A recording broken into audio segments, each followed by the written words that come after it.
అదే RTV app వార్తల్ని క్షణాల్లో చదివే అవకాశం ఉంటుంది. ఒక న్యూస్ పేపర్, ఒక టెలివిజన్ ఛానల్ మీ చేతుల్లో ఎప్పుడు ఉంటాయి. కాంగ్రెస్ ప్రభుత్వం ప్రజా పాలనలో భాగంగా ఇందిరమ్మ ఇండ్ల నిర్మాణానికి శ్రీకారం చుట్టింది. నల్గొండ జిల్లా వ్యాప్తంగా కూడా ఇందిరమ్మ ఇండ్ల ప్రొసీడింగ్లు కూడా ముమ్మరంగా కొనసాగుతున్న పరిస్థితి ఉంది. ప్రస్తుతం ఇందిరమ్మ ఇండ్లు మొత్తం కూడా ఎంతమందికి ప్రొసీడింగ్స్ ఇచ్చారు, దాని ప్రాసెస్ ఏ విధంగా ఉంది, ఎవరికి అనర్హులు ఎవరు అనర్హులు అని తెలుసుకోవడానికి వివిధ అంశాలు తెలుసుకోవడానికి మనకి housing corporation PD Raj Kumar గారు ప్రస్తుతం అందుబాటులో ఉన్నారు. సార్ని అడిగి మరిన్ని వివరాలు తెలుసుకునే ప్రయత్నిద్దాం. సార్, మొత్తం కూడా ఇందిరమ్మ ఇండ్ల పంపిణీ, ఆ ప్రొసీడింగ్స్ కాపీల పంపిణీ ఏ విధంగా జరుగుతుంది, ఫార్మాలిటీస్ ఏంటి సార్? మనకు నల్గొండ జిల్లాలో మొత్తానికి 6 కాన్స్టిట్యున్సీలు ఉన్నాయి. అయితే కాన్స్టిట్యున్సీకి 3500 చొప్పున ప్రతి కాన్స్టిట్యున్సీకి మనం మంజూరు చేయడం జరుగుతుంది. మొదటిగా అందరు అప్లికేషన్, ప్రజాపాలన అప్లికేషన్ పెట్టుకున్న వాళ్ళందరిది కూడా మరి సర్వే చేసి వాళ్ళ లిస్టు ఫైనల్ చేసాం. దాంట్లో నుంచి ఇందిరమ్మ కమిటీ వాళ్ళు కొన్ని, ఎందుకంటే మొత్తానికి 132,000 L1 వచ్చినాయి. L1 అంటే మొదటి విడత గవర్నమెంట్ ఏం చేసిందంటే ఎవరైతే అర్హులుగా ఉండి స్థలం ఉన్నదో ఇల్లు కట్టుకోవడానికి వాళ్ళని టేకప్ చేయడానికి ఈ సంవత్సరానికి చేసుకున్నది. అయితే దాంట్లో భాగంగా కొన్ని కాన్స్టిట్యున్సీ 3,500 చొప్పున విలేజ్ వార్డు కాన్స్టిట్యున్సీకి 3,000 చేసేసి దాంట్లో మొదటిగా ఏం చేసిందంటే ప్రభుత్వం పైలట్ ప్రాజెక్ట్ కింద జనవరి 26లో మండలానికి ఒక విలేజ్ సెలెక్ట్ చేసింది. దాంట్లో భాగంగా మనము జిల్లాలో 1760 ఇండ్లు మనం కేటాయించడం జరిగింది. అవన్నీ కూడా పురోగతిలో నడుస్తున్నాయి. ఆ తర్వాత ఇప్పుడు సెకండ్ విడతగా మిగతా 3,500 పోను, ఫస్ట్ ఫేజ్ పోను, మిగతా వాటికి కూడా 17,600 ఇండ్లు మొత్తానికి. అట్లా 2 విడతలుగా మొత్తం అన్ని మంజూరు చేయడం అయింది. అవన్నిటి కూడా కాన్స్టిట్యున్సీ లెవెల్లో వాళ్ళకు కలెక్టర్ మంజూరు ఉత్తర్వులు కూడా నిన్నటి నుంచి, మరి నిన్న కూడా మిర్యాల కూడా ఇచ్చాం, అంతకుముందు మిర్యాల కూడా ఇచ్చాం. అట్లా కాన్స్టిట్యున్సీ వారు కూడా అందరూ కూడా మంజూరు ఉత్తర్వులు చేస్తున్నాం. అయితే దీంట్లో ఏంటంటే బెనిఫిషరీకి చెప్పేది ఏంటంటే ఎవరు కూడా పెద్ద ఇల్లు కట్టుకోవద్దు. ప్రభుత్వ నిబంధనల ప్రకారంగానే ఇల్లును నిర్మించుకోవాలి. దీనికి నిర్దిష్టమైనటువంటి ప్లాన్ కానీ ఏది లేదు. వాళ్ళ ఉన్నటువంటి స్థలం, ఉన్న అవైలబిలిటీ ఆఫ్ స్థలంను బట్టి ఎట్లా ఉన్నా పర్లేదు, కానీ కొలతలు ఉన్నాయి. కొంచెం ఏంటంటే ప్లింత్ ఏరియా గోడల బయటి కొలతలు కలిసి 400 చదరపు అడుగుల కంటే తక్కువ ఉండొద్దు, 600 చదరపు అడుగుల కంటే ఎక్కువ పెట్టుకోవద్దు.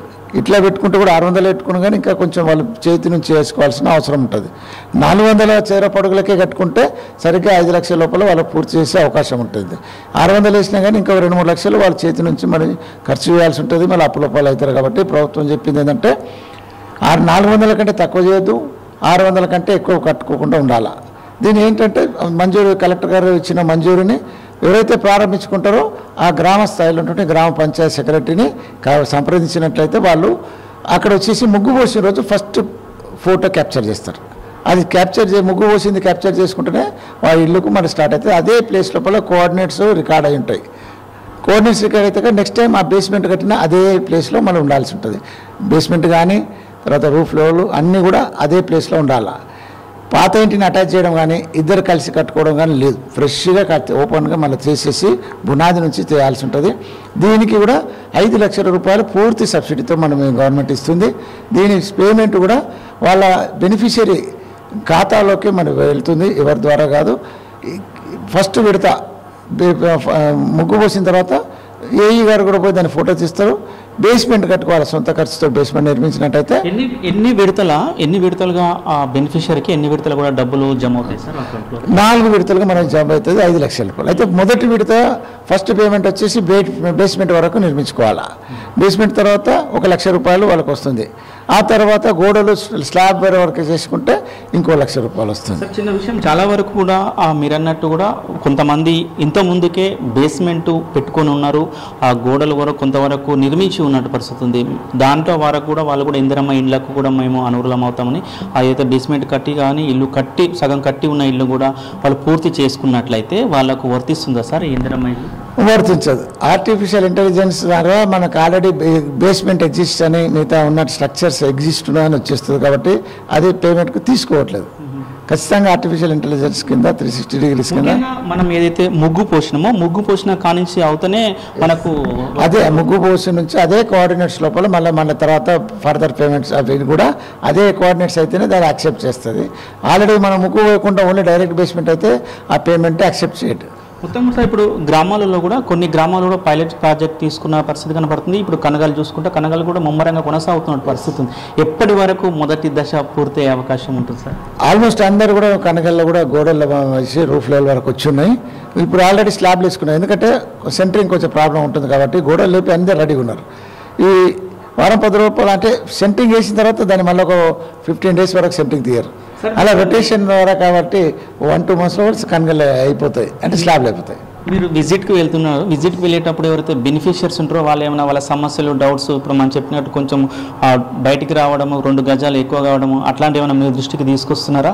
తీసుకొచ్చినప్పుడు మీరు వారికి ఏం సలహాలు ఇస్తున్నారు? డెఫినెట్గా అందరూ కూడా మేము మాకు మళ్ళీ కట్టాం కదా, ఒకేసారి కట్టుకుంటాము, ఎక్కువ మంది ఉన్నాము అంటే చెప్తున్నారు. ఇదాని ప్రభుత్వ ఉద్దేశం ఏంటంటే ఎక్కువ కట్టుకొని ఇచ్చేసి మన అప్పుల పాలు కాకుండా మేము ఇచ్చిన కొలతలు కట్టుకోండి, మీకు అవసరం ఇంకా ఫ్యామిలీస్ ఎక్కువ ఉన్నారనుకుంటే ఇంకో సపరేట్ ఇల్లు కట్టుకోండి, దీనికి సంబంధం లేకుండా కట్టండి. తర్వాత దీంట్లో ఏంటంటే కొలతలు చూస్తున్నాం, బయట నీకు స్టేర్ కేస్ ఇంకా ఎక్స్ట్రా తీసుకోవచ్చు. ఉన్న కొలతలు కట్టాలి, బెడ్రూమ్, హాల్, కిచెన్, ఇవి టాయిలెట్ ఇవి ఖచ్చితంగా ఉండాల్సిందే. కాబట్టి ఇప్పుడు వాళ్ళు ఉన్న గుడిసెలో పట్టు బెటర్ ప్లేస్లో వస్తుంది, అయినా కూడా అప్పుల పాలు అవుతారనే ఉద్దేశంతో ప్రభుత్వం దీన్ని చేస్తున్నాం. సార్ గ్రామాలలో కూడా ఇప్పటివరకు కూడా ఇందిరమ్మ ఇండ్లు మేము అర్హులమే అయినా కూడా ఇందిరమ్మ ఇండ్లు రావడం లేదు అని కూడా చాలా విమర్శలు వస్తున్నట్టు పరిస్థితి కనపడుతుంది. మీరు అక్కడికి వెళ్ళినప్పుడు కూడా సమస్యలు మీ దృష్టికి తీసుకొస్తున్నట్టు పరిస్థితి ఉంది. ముఖ్యంగా కూడా వారికి ఏం చెప్తారు సార్? చాలా మట్టుకు ఇప్పుడు మనం సర్వే చేసినప్పుడు ఆ సర్వే రిపోర్ట్ ప్రకారం 3 కేటగిరీలుగా చేసినాం. ఇది L1 కేటగిరీ. L1 కేటగిరీ అంటే వాళ్ళ అర్హులు, ఇల్లు వేయడానికి అర్హులు, అంటే పాత పెంకుటిల్లు ఉంది, రేకుల ఇల్లు ఉంది, ఇంకేదో ఉంది, వాళ్ళు దాంతో పాటుగా గుడిసె ఉంది, తర్వాత స్థలం కట్టుకోవడానికి ఉంది, అది L1 కేటగిరీ. తర్వాత అర్హులుగా ఉన్నారు, వాళ్ళకి స్థలం లేదు కట్టుకోవడానికి, దాన్ని 2వ కేటగిరీ. 3వ కేటగిరీ ఉంది ఏంటంటే వాళ్ళు ఆల్రెడీ పాత ఎప్పుడుతో కట్టినా కానీ RCC బిల్డింగ్లోనే ఉంటున్నారు. 2వది వాళ్ళకి 4-wheeler ఉంటుంది, 4-wheeler అంటే ట్రాక్టర్ ఉంటుంది, ఇంకేముంటుంది, లేకపోతే కారు ఉంటుంది, ఎనీ 4-wheeler వాళ్ళ అనర్హులు. కొద్దిమంది ఎంప్లాయీస్ ఉంటున్నారు. తర్వాత ఇలాంటి కేటగిరీ. ఇంకోటి ఏంటంటే పూర్వంలో వాళ్ళు లబ్ధి పొందినారు, ఇంటికి ఉన్నారు, వాళ్ళతో మేము కావాలని అంటున్నారు, కానీ వాళ్ళు ఆల్రెడీ అర్హులుగా ఉన్నారు. అప్పట్లో స్లాబ్ వేసుకోవాల్సింది రేట్లతో ఇప్పుడు అంతవరకు చేస్తున్నారు, కాబట్టి వాళ్ళకు ప్రభుత్వం ఇవ్వట్లేదు. మొదటి విడత ఎవరైతే ఉన్నారో జనవరి కొట్టి వాళ్ళకి ఇస్తున్నారు. వీళ్ళు కూడా అఫ్కోర్స్ అందరు పేమెంట్ రాకుండా ఉండి పాత స్కీమ్లో కవర్ అయినారు, ఓన్లీ బేస్మెంట్ 2-3 వేలు తీసుకుని 5 వేల రూపాయలు తీసుకుంటే అది కన్సిడర్ చేస్తున్నాం. వాళ్ళు ఫుల్ పేమెంట్ తీసుకున్నారు కాబట్టి మళ్ళీ వాళ్ళకి ఇచ్చే కంటే కొత్త వాళ్ళకి వెళ్ళిన ఉద్దేశంతో అది వాళ్ళు కన్సిడర్ చేయట్లేదు. L2 ఏవైతే L2లో ఉన్నారో వాళ్ళకి ల్యాండ్ లేదు సార్, ల్యాండ్ లేకుండా పరిస్థితి ఉంది. ఎట్లా వాళ్ళ పరిస్థితి ఏంది? వాళ్ళకు ఒకవేళ మరి ప్రభుత్వం ల్యాండ్ ఇచ్చే ఆలోచనలు చేస్తుందా, లేకపోతే వాళ్ళు ల్యాండ్ కొనుక్కున్న తర్వాతనే వాళ్ళని బెనిఫిషియర్గా చేస్తారా? ఎప్పటి వరకు కూడా మొత్తం కూడా ఇందిరమ్మ ఇళ్ళ ప్రక్రియ పూర్తి కాబోతుంది సార్? ఇప్పుడు మనకు ఇచ్చినటువంటి 07 ప్రకారం ఏంటంటే ఓన్లీ ఈ విడత మట్టుకు స్థలం ఉండి కట్టుకునే వాళ్ళకి ఇస్తున్నాం. ఇందులో ఒక్కొక్క ఆప్షన్ ఏంటంటే కొన్ని 2 BHK హౌసెస్ ఉన్నాయి, డబుల్ బెడ్రూమ్ కట్టి సగంలో ఆపేస్తున్నారు.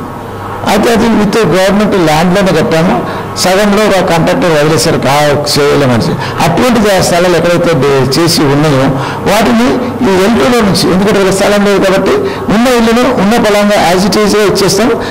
అది 5 లక్షలు 4,000 దానికి యూనిట్ కాస్ట్, దాంట్లో 3 లక్షలు ఇచ్చామనుకో, బ్యాలెన్స్ 2 లక్షలు వాళ్ళు కట్టుకుంటే రిలీజ్ చేసేస్తాం స్థలంతో పాటు, ఎందుకంటే వాళ్ళు L2 ఉన్నారు. మిగతా వాటికైతే ఈ విడతలైతే L2 అనేది లేదు. ముఖ్యంగా కూడా ఏదైతే ఇందిరమ్మ ఇల్లు మాకు రావట్లేదని కూడా ప్రజావాణి కార్యక్రమంలో మీరు కూడా ప్రజావాణి కార్యంలో పాల్గొంటున్నారు, పెద్ద ఎత్తున కూడా అప్లికేషన్స్ వస్తున్నటువంటి పరిస్థితి కనపడుతుంది. ఏంటి మొత్తం కూడా ఎట్లా సాల్వ్ చేస్తారు, వాళ్ళకి ఏం సమాధానాలు చెప్తున్నారు, ప్రభుత్వానికి ఏమైనా నివేదిక పంపించే ప్రయత్నం చేస్తున్నారా?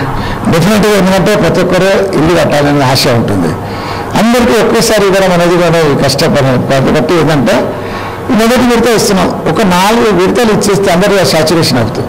ఉన్నారు వాస్తవానికి ఎలిజిబుల్ ఉన్న వాళ్ళు ఫస్ట్ విడతలో రాకపోవచ్చు, సెకండ్ విడతలు వచ్చేస్తుంది, అందరూ వస్తున్నారు. అందరికీ ఒకేసారి ఇవ్వడం అనేది ఎవరితోటి సాధ్యం కాదు. ఎవరైతే పూర్వ స్థాయి పూరాన్ని ఫస్ట్ చేసేసి కమిటీ ద్వారా నిర్ణయించారో వాళ్ళందరూ కూడా మిగతా వాళ్ళకి నిన్న కూడా మన హౌసింగ్ మినిస్టర్ గారు పొంగులేటి శ్రీనివాస్ గారు మీటింగ్లో కూడా చెప్పారంటే మొదటి విడత కోసం మీరు 2వ విడత వస్తే 3వ విడత 4వ విడతలు కూడా వచ్చే అవకాశం ఉంది, కాబట్టి సేమ్ అందరూ కూడా వచ్చే అవకాశం ఉంది. ముఖ్యంగా సార్ ఇల్లు నిర్మించుకుంటున్న క్రమంలో ఇసుకకు మైనింగ్కి సంబంధించిన ఇసుక కానీ అదేవిధంగా సిమెంట్ కానీ కొంచెం కాస్ట్ ఎక్కువ ఉందని కూడా చెప్తున్నారు. ప్రభుత్వం తరఫున వాళ్ళకి ఏమైనా ఫ్యాక్టరీ వాళ్ళకి సూచన చేస్తున్నారా? ఇటు మైనింగ్కి సంబంధించిన ఇసుకకు ఎట్లాంటి ఏర్పాట్లు ఉన్నాయి సార్? డెఫినెట్గా ఏంటంటే మండల్ లెవెల్లో కూడా ప్రైస్ కంట్రోలింగ్ కమిటీ అనేది ఒకటి ఏర్పాటు చేస్తున్నారు.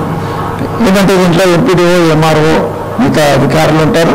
ఏంటంటే దీనివల్ల ఒక్కొక్కసారి చాలా ఇండ్లు వచ్చేస్తున్నాయి విలేజ్లలో, ఎప్పుడు లేని కాబట్టి శాండ్ అయితే ఫ్రీగా ఇస్తున్నది. ప్రభుత్వమే నిర్ణయించి చెప్పేసింది కాబట్టి ఆ శాండ్ కాస్ట్ తీసుకోండి.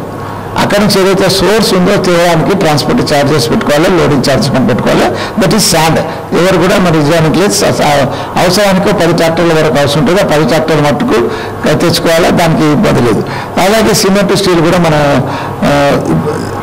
పై స్థాయిలో నడుస్తుంది. కలెక్టర్ గారు కూడా మన దగ్గర ఉన్నటువంటి సిమెంట్ ఫ్యాక్టరీస్ కూడా ఉన్నాయి కాబట్టి వాళ్ళతో ఒకసారి నెగోషియేషన్ చేసి మనం వాటికన్నా ఇవ్వాలని చూస్తాం. ప్రభుత్వం కూడా స్టీల్, సిమెంట్ కూడా చేసి ఇచ్చేయాలని, ధరల నియంత్రణ చేయాలని. ఎందుకంటే మెయిన్గా ఇప్పుడు మేస్త్రీలు కూడా ఒక్కో దగ్గర ఒక్కోసారి చాలా ఎక్కువ కాస్ట్ చేసే అవకాశం ఉంది కాబట్టి మేస్త్రీ, సెంటరింగ్ తయారు అన్నిటికీ కూడా ధరల నియంత్రణ కొరకు మండలి లెవెల్ కూడా కమిటీలు ఏర్పాటు చేస్తుంది. దాన్ని చేస్తున్నారు.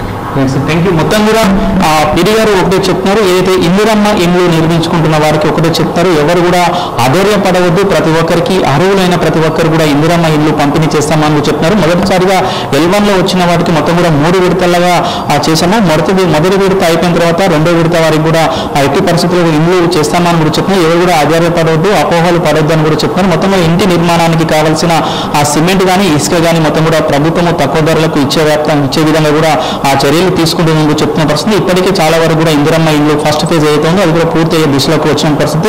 మరికొన్ని రోజుల్లోనే మొత్తం కూడా పూర్తి చేసి వాళ్ళందరూ కూడా గృహప్రవేశం చేయడానికి కూడా ముమ్మర ఏర్పాట్లు చేస్తున్నామని కూడా ఆ పిడి రాజ్ కుమార్ గారు చెప్తున్న పరిస్థితి కనపడుతుంది. వీడియో జర్నలిస్ట్ కృష్ణతో అచ్యుత్, RTV, నల్గొండ. మరిన్ని వీడియోస్ కోసం ఛానల్ ని సబ్స్క్రైబ్ చేయండి. లేటెస్ట్ అప్డేట్స్ కోసం వాట్సాప్ ఛానల్ ని ఫాలో చేయండి. అండ్ లింక్ డిస్క్రిప్షన్ లో ఉంది.